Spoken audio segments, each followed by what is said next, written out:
പരീക്ഷ എങ്ങനെ ഉണ്ടായിരുന്നു? സയൻസ് നല്ല ടഫായിരുന്നു, ചൂക്കുമ്പം നല്ല ടഫായിരുന്നു.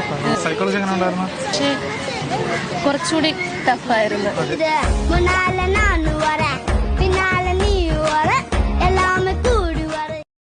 നിങ്ങൾ ഇപ്പോൾ ഈ വീഡിയോയിൽ കണ്ട ഈ കുട്ടി അവരൊരു അധ്യാപികയാണ്. അവർ LPST, അതായത് ലോവർ പ്രൈമറി സ്കൂൾ ടീച്ചർ തസ്തികയിലേക്കുള്ള എക്സാം PSC ടെസ്റ്റ് എഴുതി അതിൽ 9ാം റാങ്ക് കരസ്ഥമാക്കി. അതാണ് ഒരു തമാശ രൂപത്തിൽ കണ്ടത്.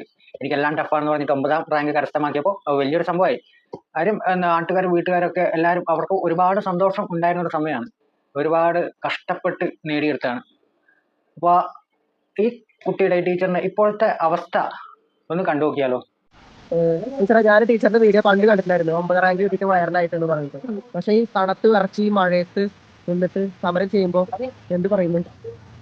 റീല് ഒരുപാട് പേര് സമരത്തിന് വന്നപ്പോ മുതൽ എല്ലാരും ചോദിച്ചുകൊണ്ടിരിക്കുകയാണ്, ആ 9ാം റാങ്ക് എന്ന് പറഞ്ഞിട്ട് റീൽ ഇറങ്ങിയാണല്ലോ. ഇതന്നെയാണ് വീട്ടിൽ നിന്ന് വെള്ളി ഇറങ്ങിയുള്ള അവസ്ഥ. എല്ലാരും ചോദിച്ചുകൊണ്ടിരിക്കണം, 9ാം റാങ്കല്ലേ ഇതുവരെയും ജോലിക്ക് കയറിയില്ലേ.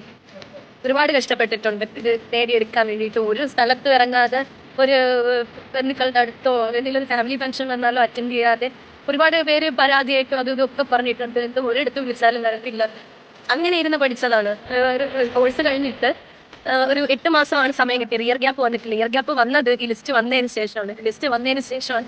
എന്നാൽ 9ാം റാങ്ക് കൊണ്ട് എല്ലാവരും പറഞ്ഞു ആദ്യ വർഷം തന്നെ റാങ്ക് ഉള്ളത് കൊണ്ട് കയറാൻ പറ്റും. പക്ഷേ ഈ അവസ്ഥ വരുമെന്ന് ഒരിക്കലും വിചാരിച്ചില്ല. ഇങ്ങനെ ഇവിടെ ഇരുന്ന് ഈ സമരം ചെയ്യേണ്ടി വരും. ഈ രാത്രിയിൽ നമ്മൾ കുടുംബത്തിനോടൊപ്പം സ്പെൻഡ് ചെയ്യേണ്ട ടൈമാണ്. ആ സമയം നമ്മൾ ഇവിടെ വന്ന് ഇരുന്ന് സമരം വിളിച്ച് മഴ നനഞ്ഞ് പനി പിടിച്ച് കണ്ടല്ലോ ഇപ്പോഴത്തെ അവസ്ഥ കണ്ടല്ലോ. അതായത് ഒരു കൊല്ലം മുമ്പ് PSCയിൽ 9ാം റാങ്ക് മേടിച്ച ആളാണ്. ലോവർ പ്രൈമറി സ്കൂൾ ടീച്ചറായിട്ട് 9ാം റാങ്ക് മേടിച്ച ആളാണ്. ഇതുവരെ നിയമനമായിട്ടില്ല. ഒരു വർഷം കഴിഞ്ഞു. ഇപ്പോൾ സെക്രട്ടേറിയറ്റിന് മുന്നിൽ പാവം സമരം ഇരിക്കുന്നു. ഒരുപാട് കഷ്ടപ്പെട്ട് പഠിച്ചാ. നിങ്ങൾ പറഞ്ഞു കേട്ടല്ലോ, ഒരു ഫംഗ്ഷന് പോവാതെ, ഒരു കല്യാണത്തിന് പോവാതെ, ഒരു കുടിയലിന് പോവാതെ, ഫ്രണ്ട്സുമായിട്ടുള്ള കണക്ഷനൊക്കെ വിട്ട്, ഫാമിലി ആയിട്ടുള്ള കണക്ഷനൊക്കെ വിട്ട് കുത്തിയിരുന്ന് പഠിച്ചെടുത്തതാണ്. ഇത് ഒരുപാട് വർഷങ്ങളായിട്ടുള്ള ശ്രമമാണ്. അതിന് ഗവൺമെന്റ് PSC കൊടുത്ത വില കണ്ടില്ല. ഇപ്പം സെക്രട്ടേറിയറ്റിന് മുന്നിൽ സമരം ചെയ്യേണ്ട അവസ്ഥയാണ്. എന്ത് ഗതികേടാണ് ആണല്ലേ. ഞാൻ കഴിഞ്ഞ ദിവസം ഒരു വീഡിയോ ചെയ്തിരുന്നു. സെക്രട്ടേറിയറ്റിന് മുന്നിൽ സമരം ചെയ്യുന്ന 3ാം റാങ്കുകാരി. ഇതേ പോസ്റ്റാണ്, ഇതേ തസ്തികയാണ്. കാസർഗോഡുകാരി ഇതേ തസ്തികയിൽ അവിടെ ഇരുന്ന് സമരം ചെയ്യാണ്, നിരാഹാരം ഇരിക്കുകയാണ്. അതേ തസ്തികയിലുള്ള 1ാം റാങ്കുകാരന് ജോലി കിട്ടിയിട്ടില്ല, നിയമനം വന്നിട്ടില്ല. ഒരു കൊല്ലം കഴിഞ്ഞു. ഇനി ഈ പോസ്റ്റ് പോട്ടെ. KAS, കേരള അഡ്മിനിസ്ട്രേഷൻ സർവീസ് 1ാം റാങ്കുകാരൻ കഴിഞ്ഞ ദിവസം ഒരു മീഡിയയ്ക്ക് കൊടുത്ത അഭിമുഖം ഉണ്ടായിരുന്നു. അതിൽ പറയുന്നുണ്ട്, ഇനി ഞാൻ PSCയിലേക്കില്ല, എൻ്റെ അനിയനും അനിയത്തെയൊക്കെ പഠിക്കുകയാണ്. ഇനി അവരോട് ഞാൻ എന്താ പറയുക, ഞാൻ അടുത്ത് ഒരുപാട് കഷ്ടപ്പെട്ടയാണ്, ഇനി ഇല്ല PSCയിലേക്കില്ല. കാരണം നിയമനമില്ല. ഒരു കൊല്ലം കഴിഞ്ഞു. ഒരു ഗവൺമെന്റ് ഭാഗത്തുനിന്നോ PSCയുടെ ഭാഗത്തുനിന്നോ ഒരു നടപടി ഉണ്ടായിട്ടില്ല. ഒരു വർഷം ഏകദേശം 15 മുതൽ 25 ലക്ഷം വരെ അപേക്ഷകൾ സമർപ്പിക്കുന്നുണ്ട് PSCക്ക്. ഇതിൽ തന്നെ ഏകദേശം ഒരു 10-15 ലക്ഷത്തിന് മുകളിൽ ആളുകൾ എക്സാം എഴുതുന്നുണ്ട്. അതിൽ തന്നെ റാങ്ക് മേടിക്കുന്നവർ ചുരുക്കം. ഏകദേശം മാക്സിമം ഒരു 50,000-നും 1.5 ലക്ഷത്തിനും ഇടയ്ക്കൊക്കെയാണ് റാങ്ക് വരുന്നത്. കാരണം അത്രയും ടൈറ്റ് എക്സാമിനേഷൻ ആണ് ഇപ്പോൾ നടന്നുകൊണ്ടിരിക്കുന്നത്. കട്ട് ഓഫ് കൂട്ടി ഇങ്ങനെ പോവുകയാണ്. എത്ര പേരെ ഫിൽറ്റർ ചെയ്തെടുക്കാൻ പറ്റുമോ അത്രയും. എന്നിട്ട് പോലും ഇതിൽ നിന്ന് നിയമനം ലഭിക്കുന്നത് ഒരു 15,000-നും 30,000-നും ഇടയിലാണ്. ഇത് അത്ര ആക്യുറേറ്റ് ആയിട്ടുള്ള കണക്കൊന്നുമല്ല, ഏകദേശം ഒരു കണക്കുകൾ വെച്ചിട്ട് പറയുന്ന ഒരു അനുമാനമാണ്. പക്ഷെ ഇത് സത്യമാണ്. അത്രയും ചുരുക്കം, ഇതിന് 3% പോലും ഇല്ല. ഇത് എല്ലാ കാറ്റഗറിയിലാണെന്ന് ഞാൻ പറയുന്നില്ല. ഇപ്പം LD ക്ലർക്കിനൊക്കെ അത്യാവശ്യം നിയമനമുണ്ട്. 3 വർഷത്തെ കാലാവധിയൊക്കെ ഉണ്ട്. അത് കംപ്ലീറ്റ് ആയിട്ടുണ്ടോ എന്ന് ചോദിച്ചു കഴിഞ്ഞാൽ നമ്മുടെ കയ്യിൽ ഉത്തരവില്ല. പക്ഷെ അതേപോലെ പോലീസിനൊക്കെ 1 വർഷത്തെ കാലാവധിയാണ്.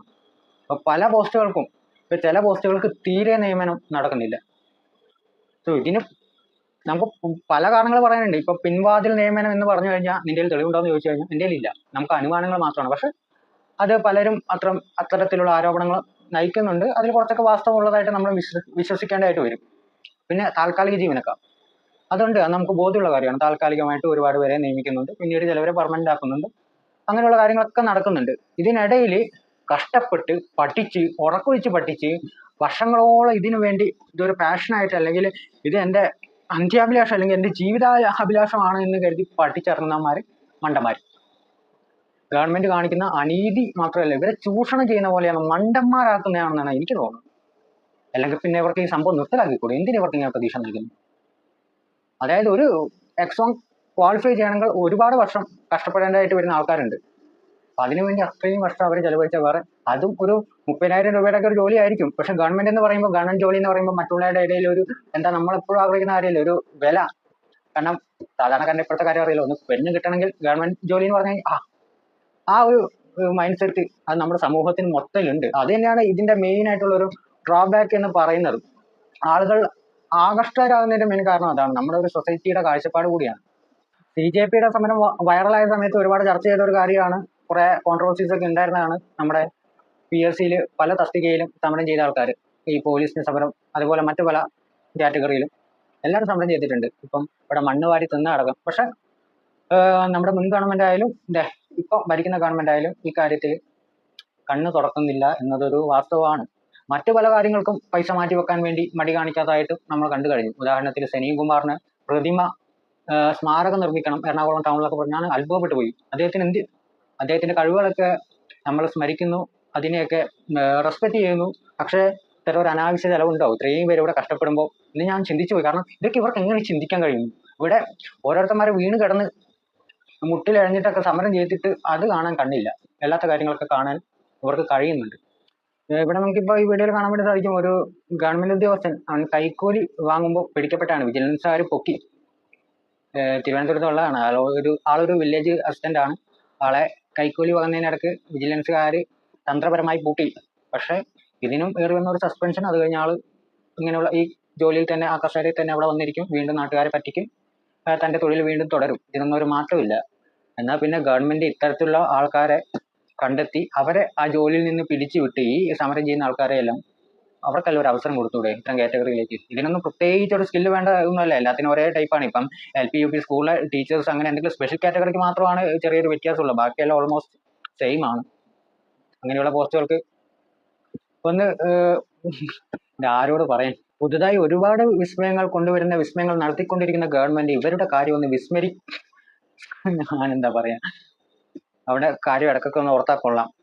പാവങ്ങൾ അവിടെ ഇരുന്ന് സമരം ചെയ്ത് മരിക്കുന്നതിന് മുമ്പ്, അവരുടെ കാലാവധി തീരുന്നതിന് മുമ്പ് ദയവായിട്ട് അവർക്ക് നിയമനം നൽകണം എന്ന് മാത്രമേ എനിക്ക് പറയാനുള്ളൂ. ഇത്രയും പറഞ്ഞുകൊണ്ട് ഞാൻ എൻ്റെ വീഡിയോ അവസാനിപ്പിക്കുകയാണ്.